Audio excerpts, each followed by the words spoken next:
everyone, this is Fionapollo and I do art commentary, and today we're talking about how online art and the way that we portray both ourselves and others can contribute to the culture surrounding body image. So today's topic is sparked by a discussion I had with my mum. So my mum likes to jokingly ask me to draw her sometimes, which I would honestly be happy to do, but what always ends up stopping me short is when she says this: "Okay, but could you draw me thinner and with a prettier face?"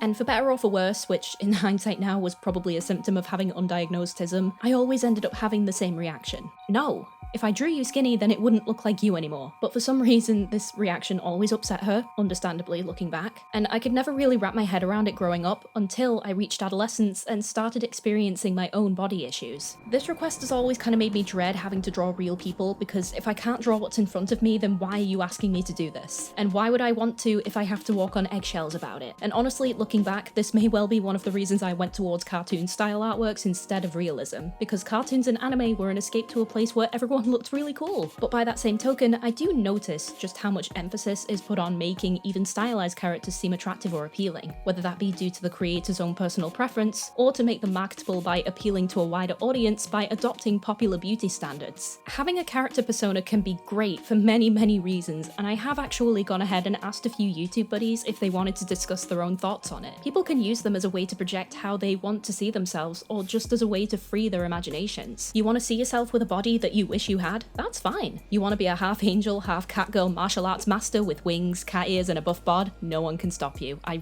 would honestly love to see that, actually. But at the same time, I'm personally not sure if this vastness of creativity and preference towards specific bodies and styles can sometimes be a symptom of wanting to put on a kind of mask to avoid dealing with reality. The reality of which is that we're all just humans with tummy rolls and pores and bad hair days. It definitely feels that way with my own character sometimes. I know that I definitely do that. What also concerns me is just how much this idealization may influence a person's real life actions to try and chase these ideals, not necessarily because they want to look like a cartoon character, but more so because of what that character represents. One thing that comes to mind with this is the rising cases of plastic surgery, where people are showing surgeons photos of themselves with Snapchat filters on. We live in a society... That's it. That's it. We live in a society. We live in a society that feels like it's becoming more pliable to unrealistic beauty standards. And with photo manipulation and drawn media becoming increasingly more common around us, I do worry that mediums that are defined as being an exaggeration of reality may well have a hand in why beauty standards for real people are also becoming more unrealistic and exaggerated as a result. Now, obviously, this kind of situation is much bigger than just the art world, and I do acknowledge that it's most definitely not something that can be fixed just by striking up a conversation. But this is an art channel, so we are just going to focus on it more so within that sphere because that is my area of expertise, and well, sometimes it helps to just think about things and not necessarily have this big picture goal of dismantling a broken system. Sometimes it helps to just talk things through. I will be delving into other fields of study like psychology and television, but art will be the main angle that we approach this from moving forward. Be warned, we are going to be discussing sensitive topics such as disordered eating and body dysmorphia, so if this is something that could potentially distress or trigger you, please either proceed with caution or consider not watching. I'd rather people be safe and comfortable instead of pushing through watching something like this. So with that said, let's explore how art influences our perception of beauty standards and body image, what the effects of this may be, and how we might wrestle with it. I don't know what the overall outcome of my research is going to be yet, though I'm fairly certain that for many it will just be that they like portraying themselves in a certain way online, and it has virtually no impact on how they view themselves or others in real life. And that is a perfectly valid outcome. This just felt like it would be an interesting thing to look into. Please note that the majority of what I discuss in my videos is purely speculative and not based in fact unless stated otherwise. And if you like what you're hearing, please don't forget to like, comment, and subscribe. Doing videos has made me incredibly happy, and so any continued support would be lovingly appreciated. Okay, let's begin. Part 1. The ideal form. To start us off, what is the ideal body when we try to connect it to the mainstream world of online art? In general, as far as Europe and East Asia are concerned at least, people are preferred to be quite thin, fair-skinned, have symmetrical facial features, and virtually no flaws, whether that be scars, wrinkles, you name it. And this is often reflected in art to varying degrees. And this ideal body can be extremely influential not because of what it is in itself, but because Europe, America, East Asia, basically anywhere with a big media conglomerate can have a stranglehold on what what people see in their day-to-day. But even with that in mind, the online art sphere is a place where people of any cultural or ethnic origin can mingle and share their ideas, influences, and indeed their own beauty standards. The only thing with this though is that these media strongholds can still very much be felt within these communities sometimes. Even outside of these specific areas, things like being thin, young, and pale are still prevalent in other parts of the world, even if it's not wholly representative of that particular area's population. An example of this is Bollywood. Most leading ladies in particular will be fair-skinned and often pushed out of these roles shortly after they reach age 30 because of things like colorism and preference towards youthfulness. This is an extremely narrow way of looking at it, and I understand that these ideals and attitudes can manifest from an almost insurmountable amount of places, and this also isn't strictly the case all over, but that in itself is not the full focus of this video, so I don't want to go too far down this particular rabbit hole. And it's not like it's always done in a negative way either. This kind of situation I think only tends to happen with some degree of frequency when it's relating to a very large industry. Bollywood, Hollywood, and Chinese media are all billion-dollar industries, so it doesn't seem too far off the mark to assume that they all bounce off of each other in this regard in order to appeal to each other's demographic, who all value these traits up to a point. When it comes to having more access and distribution power over media, whether it be TV, film, photos, or drawn media like cartoons and illustration, it's very common that the faces and preferences of those creating this media will be reflected in it the most. And this tends to be why people gravitate towards these kinds of leanings in the art world as well, whether it be conscious or subconscious. This is slowly becoming better with time, with more diverse bodies and people becoming more mindful, and standards are becoming less rigorous, but it's still a very slow process. Coming back to art specifically, most of the time as well, we also need to just be conscious that a lot of the time, the best thing to draw on is a blank canvas, and this can apply even to bodies and faces. And by blank canvas, I don't necessarily mean that these certain ideals are standard. I mean that these are the ideals that are shown the most to people, and so it's the thing that we default to the most because it's what we're most familiar with. Before you can even think about how a person's undertone looks on their skin or how their stomach folds when they sit down, this is the kind of stuff that people will only attempt to draw once they've gathered up some experience and skill. So it's not really a surprise that a large majority of artists draw within beauty standards, because that tends to be the largest frame of reference available. Relating to this, I do also just want to discuss the distinction between commercialized art, which is made for mass consumption, and expressive art, which is the more stereotypical kind of art you see in an individual artist's portfolio, which correlates to their own artistic interpretation. Those aren't really the correct terms, but most people and establishments from what I've seen tend to differentiate the two by separating traditional and digital art. And in recent years, I've come to view this distinction as being kind of inaccurate when you look at just how much commercialized traditional art and non-commercialized digital art is actually out there. Commercialized, by the way, just means that something is being sold for a profit, but basically, when we discuss the ideal body in art as a whole, these two versions of art tend to get mixed up together, so people often get confused when someone says that the ideal body is still very prominent because they're viewing it as an entire entity instead of separate categories and lumping in the more expressive forms, which can be more personalized to the artist and do allow for more diversity, with the more commercialized side, which is generally a lot more restrictive. An argument that is very often brought up in opposition to the modern ideal body is the depiction of this body in eras such as the Renaissance period, and also in places like galleries where artworks are allowed to be a bit more unconventional and experimental. And I feel like this is a good example of how commercialized and expressive art get muddled up in people's minds. Just focusing on the Renaissance argument here, historically in the Renaissance age, a person's body shape correlated to an abundance of resources, which in turn was used as a symbol of status. So it was still very much an ideal body, which means that people may well have been pressured to look a certain way just like today, even if it looks very different to what we would consider to fall under that classification. Whether or not this is true, by the way, we have no way of truly knowing because, you know, these people are all dead. In the last century, now that resources are less scarce, beauty standards seem to have ended up flipping towards showcasing this perceived sense of control in the face of abundance. But even with this switch, we all know, or should know by now, that size doesn't always correlate to how much control someone has over their intake. Some people have different genes, metabolic rates, hormones, activity levels, and a whole host of other things that influence how big, small, or even what shape we are. And none of that should factor into your sense of self-worth as a human being. What I'm trying to say is, no matter what era we're living in, the concept of the ideal body and its purpose hasn't actually changed. It only seemingly changes when we apply today's point of view to it. When we look at the ideal body through the lens of the internet, more often than not, art personas can be categorized as commercialized art because they are typically being viewed to be the face of a brand. Even when the person behind them isn't using them to make a monetary income, they are an aspect of the brand that the audience can relate to and are a way of drawing people in. VTubers are probably the best example. They are very intricately made and are designed to be be attractive to a wide array of people with the intention of drawing them in to come and watch a person's content. And because of that, while VTubing is a growing business, a very big number still tend to enforce conventional modern beauty standards. But what they also tend to do, and this is crucial when we think of any kind of drawn media especially, is that they allow for a sense of perceived freedom from the restrictive nature of reality. It's definitely not just being pale and skinny that's the appeal here, it's the outlandish, amazing outfits, it's the bright, colourful and gravity-defying hairstyles, it's the sparkle physics in a model's pupils, it's all the things that elevate the model into becoming something that breathes a kind of magic into the otherwise ordinary general aesthetic. And you know what, they really are gorgeous, so you can't fault people for liking them or wanting to make or use them. And the great thing about it becoming more mainstream in recent years is that there is a growing percentage of models with more variation in size, skin tone, physical disability, and so on. And it's not just VTubers. VTubers are probably the biggest example, yes, but you also have character stills like what YouTubers use, myself included. You have PNG tubers nowadays, profile pictures, you have game avatars and playable characters, and so many more. There are 1,000,001 ways to represent yourself as a person online without having to use your real face. So while this is all well and good, I think that's enough on the ideal form. Let's try to take a more concentrated look on sonas specifically from a few different angles and from a few different people. Part 2, the good, the bad, and the beautiful.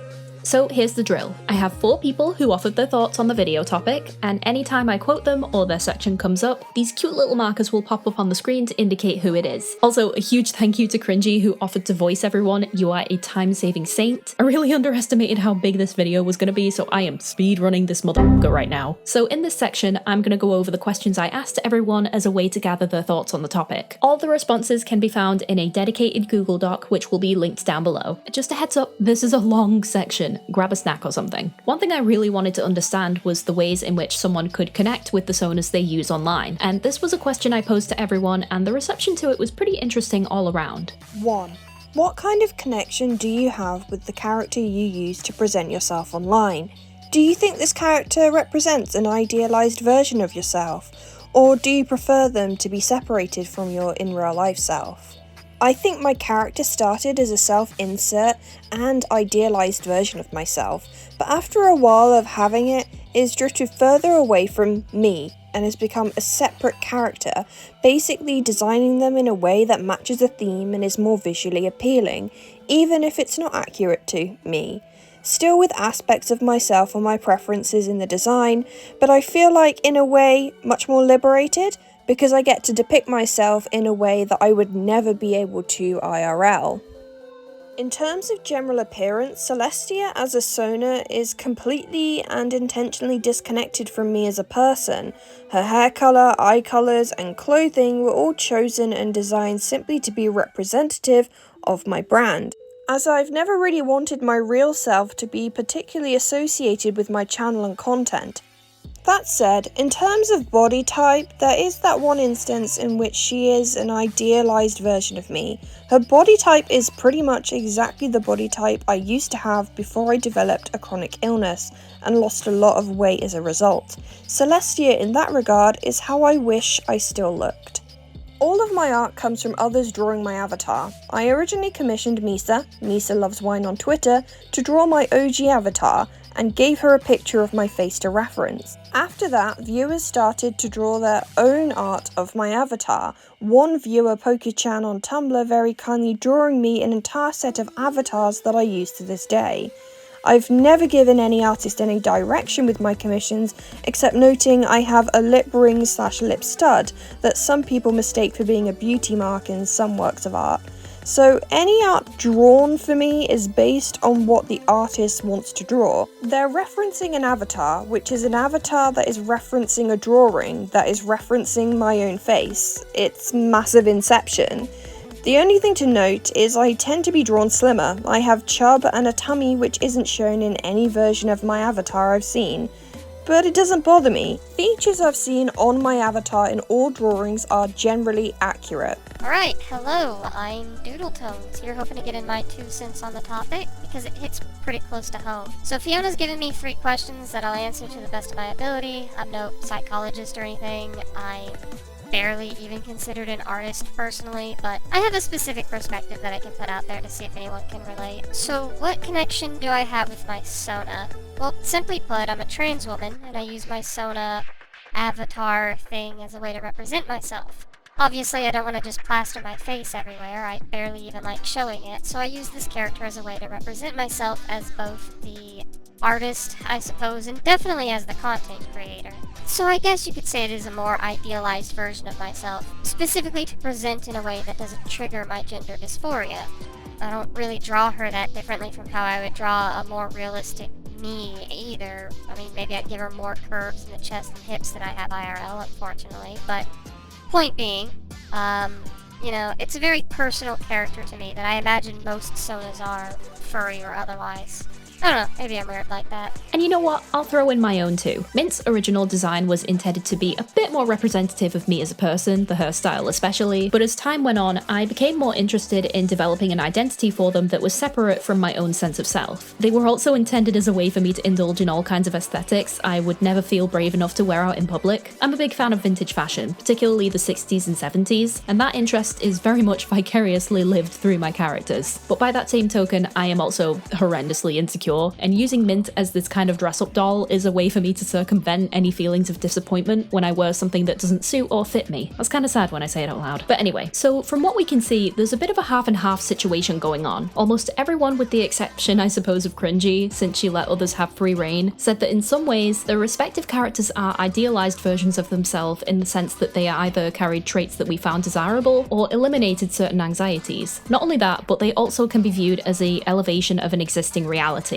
whether that be for brand purposes, wish fulfillment, or just for the sake of good old artistic freedom. So expanding on that, one of the biggest draws of having a persona is indeed that sense of protection you feel by nature of having something besides your own face that represents you, and having the freedom to have that be limited only by your imagination and not by your own biology. Pretty much everyone had that sentiment, it seems. Of course, we do also need to remember that everyone giving their thoughts here are YouTubers, and for the most part, unless you have an anthro character or something, YouTube personas tend to be a bit more downplayed in their appearances in order to convey this often precarious balance between elevated reality and relatability towards their viewers. So just to look at this from a different angle, one thing I would like to bring up in regards to idealization in particular is a phenomenon of people from the outside looking in developing this preconception of a creator's actual appearance based on their art style or subject matter. Cringy's comments especially remark on the fact that no one who has drawn her to date, and that includes myself, I'm sorry to say, includes the fact that she has a bit of chub in real life, though that may be due to the fact that she mostly references her face, and even said she isn't too bothered on how artists choose to depict her persona outside of that. Regarding that expectation of beauty though, that is something I notice a lot online. One example is when the art versus artist trend was going around, which is basically this trend of artists showing their real faces alongside their artwork. While this is a very neat trend, and it's also really cool to get to see the real life people making my favorite art pieces, this kind of trend I feel also exemplifies this notion of expectations that people may feel surrounding how others think they should look based on what they put out into the world. I saw multiple people flat out saying they wouldn't take part in it because they felt they were too ugly, and I've also kind of come to be very self-conscious of this idea that if you make conventionally pretty art, you must be pretty too, and if you're not, it'll be this big letdown. I have to constantly remind myself of this, but just to be clear, that is not true. Please do not believe anyone who says that. Moving on, the second thing I asked was in relation to something called beautification. It's basically the concept of taking something unappealing and making it more palatable for a general audience. This can include things like scars, lumps and bumps caused by weight, simplifying things in your art style, stretch marks, and so on. This was more so something I wanted to look into because of the internet culture surrounding aspects of self-harm in particular. Bear in mind, there are an infinite amount of reasons why people include these features and draw them in certain ways, but this is the angle that I saw, and it's the one that got me thinking about it. There is a corner of the internet where people will indulge in vent art that is done to help them process and deal with very complex and dark feelings that are in large part connected to mental illness, and issues such as body dysmorphia and disordered eating can fall into this category of art as well. Vent art is actually derived from a method used in therapy where you are asked to draw your feelings, and the aim is to destroy it afterwards as a way to kind of free yourself from it in a sense. But here's the problem.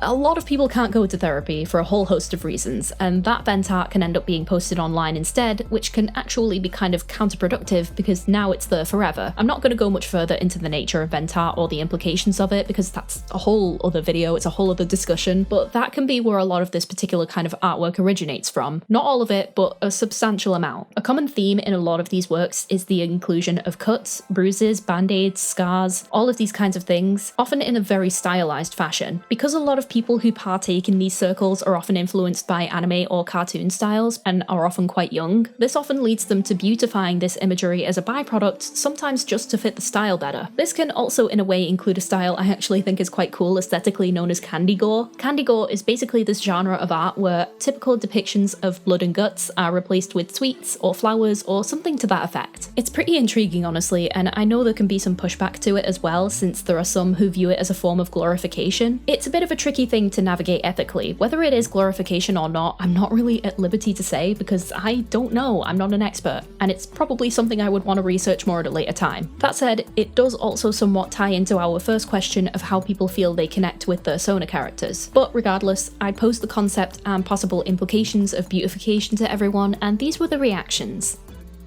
2. What do you think of the nature of depicting features with certain art styles? Do you think there's any implication when choosing to omit certain features or even beautifying them, e.g. smoothing down fat characters or making scars look more acceptable looking? I think there could be several perspectives or reasons for this.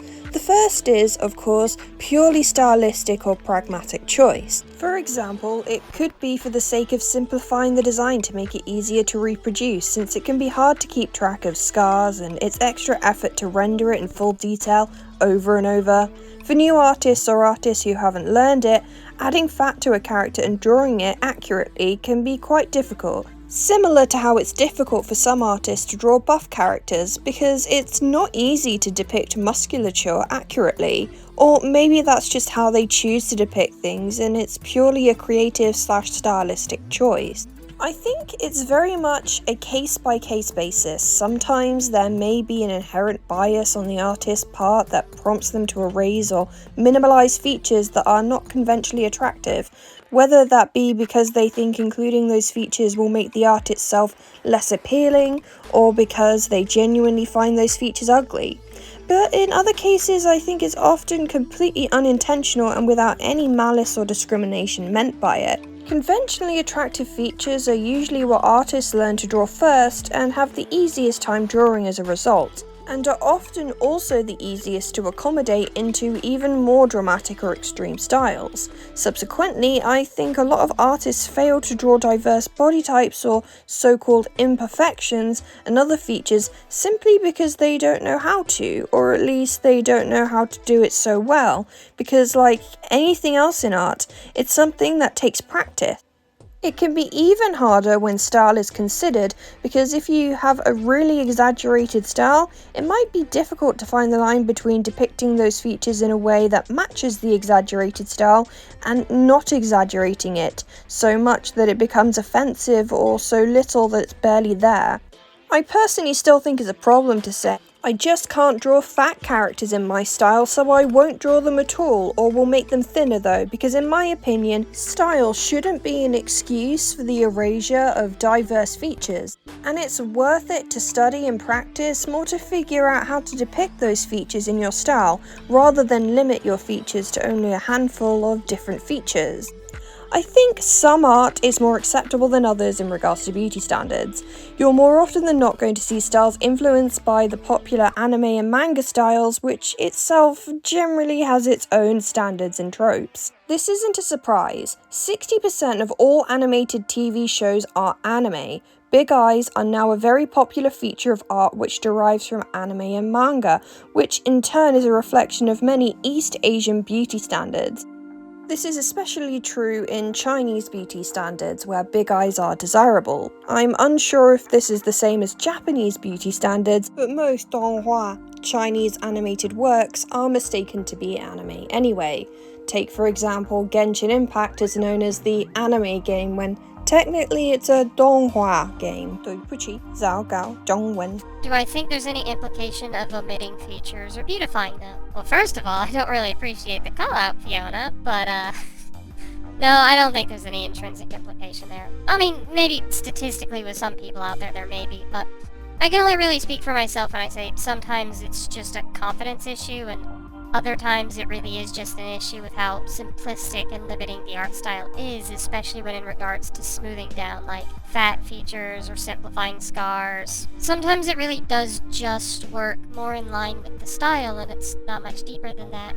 With me in particular, I've just recently began experimenting with muscular and fat body types because up to that point I just simply didn't know how to draw those body types.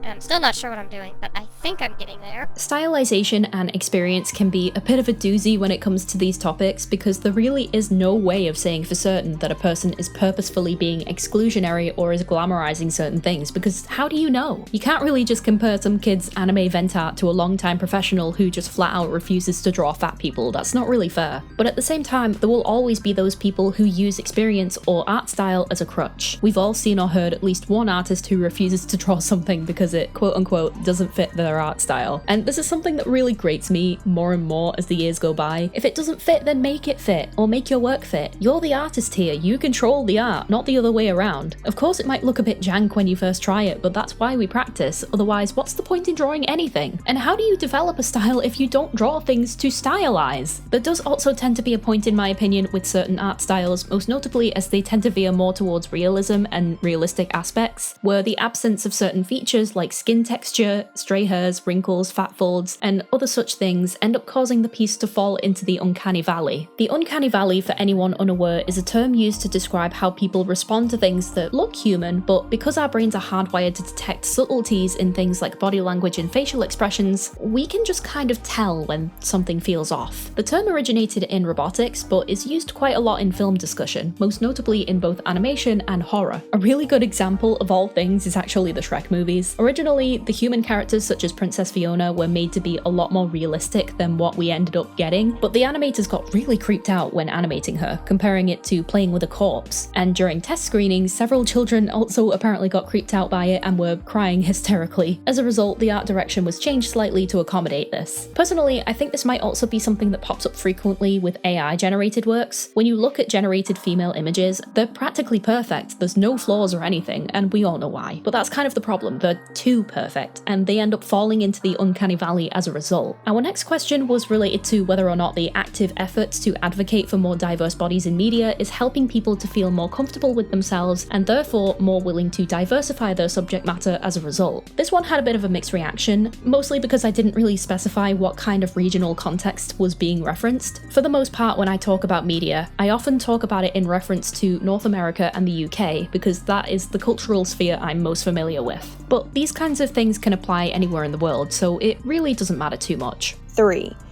Do you think that the push for more diverse bodies in media has helped people to be more comfortable in their own skins, and thus become more open-minded / willing to explore different body and facial features in their own work?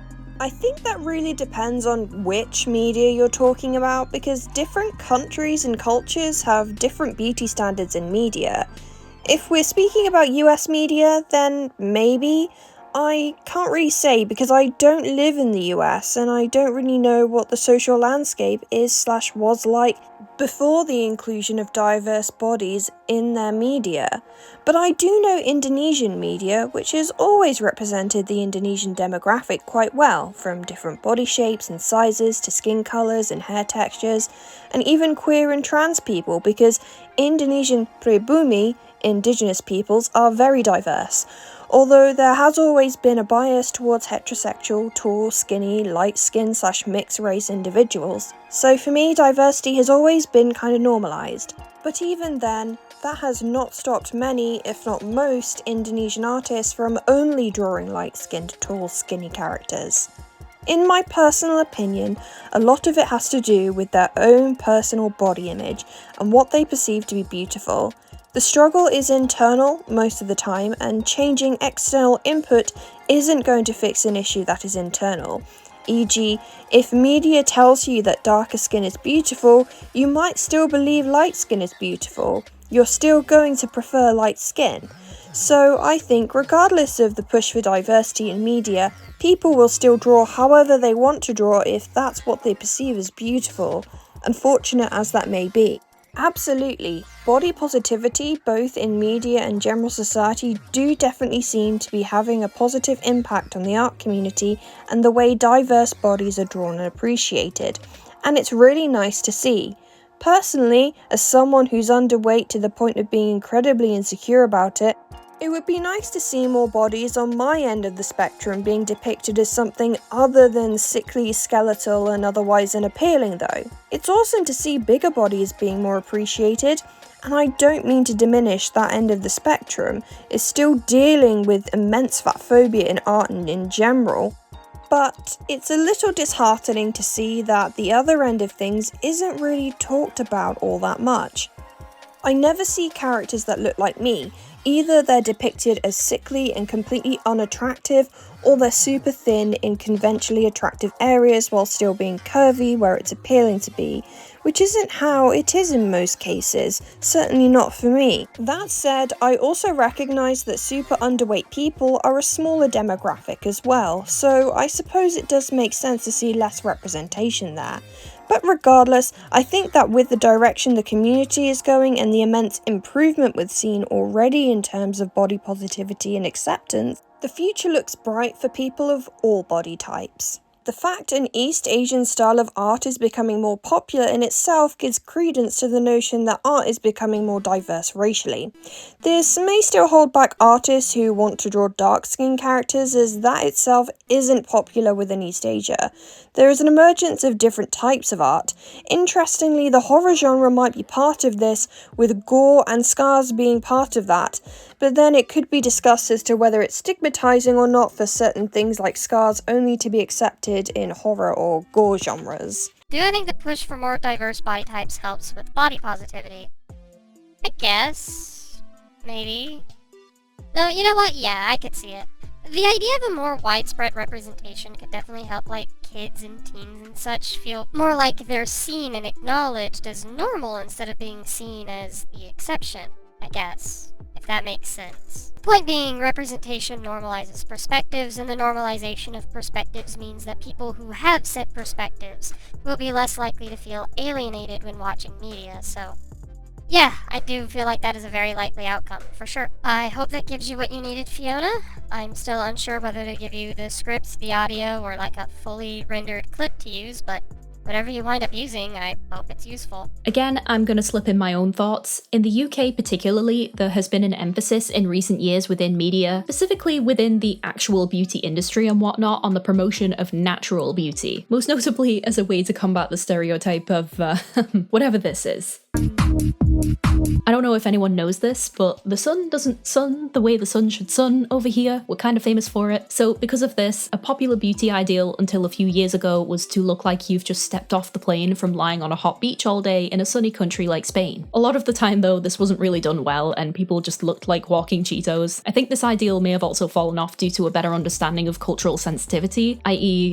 Not wanting to look like you're doing blackface. But regardless, outside of art, I can definitely see the effects of this somewhat. Inside of art, it depends on where you look. You'll have this one side who will push for more inclusionary art for more compassionate reasons, like wanting to feel beautiful themselves or appreciating a certain culture. You have those who do it as a way of expanding their skill set, or you can also have people who try to cash in on those who fall within a particular demographic. That one can be a bit of a toss-up on whether it's good or bad. It's a bit like rainbow capitalism. Businesses are supporting Pride and the LGBT, but we all know they're doing it to bring in customers. But at the same time, it's also not the worst thing in the world. It's better than hating us. I don't know, it's really weird. You then of course also have those people who double down on creating art of conventionally attractive or popular subjects in media and purposefully making any features that fall outside of that look grotesque and undesirable. These people are just trolls for the most part, and they are thankfully only a small minority, but it's an annoying minority nonetheless. And the final question is to do with beauty standards in regards to cosplayers. I only really asked Callie this question last minute because I knew she cosplayed before, but it felt like it would be an interesting perspective to look into. What kind of impact do you think this has had on cosplayers who choose to dress as characters with more often extreme proportions?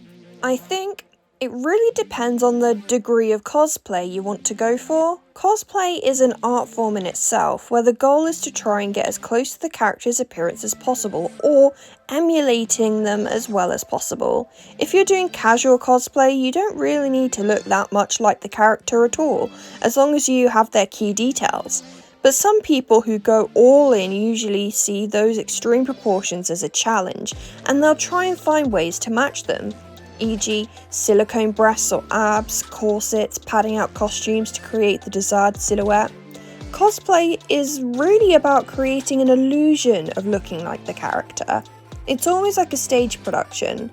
When you cosplay, you aren't you anymore, so there's kind of a degree of separation there, and most people know it's not real or realistic. I can't speak for everyone, but to a degree, cosplayers are aware that these characters are fictional and stylized, and most of the time it isn't about what they would realistically look like IRL, but more about bringing a cartoon to the real world. And given how most characters are skinny, light-skinned and able-bodied, cosplaying can be exclusionary to some people, because if you don't look like the character, then your cosplay is automatically labelled as bad. And some people will be fucking brutal about it. Little kids can be vicious, not gonna lie, but I think that goes for every community that involves modelling.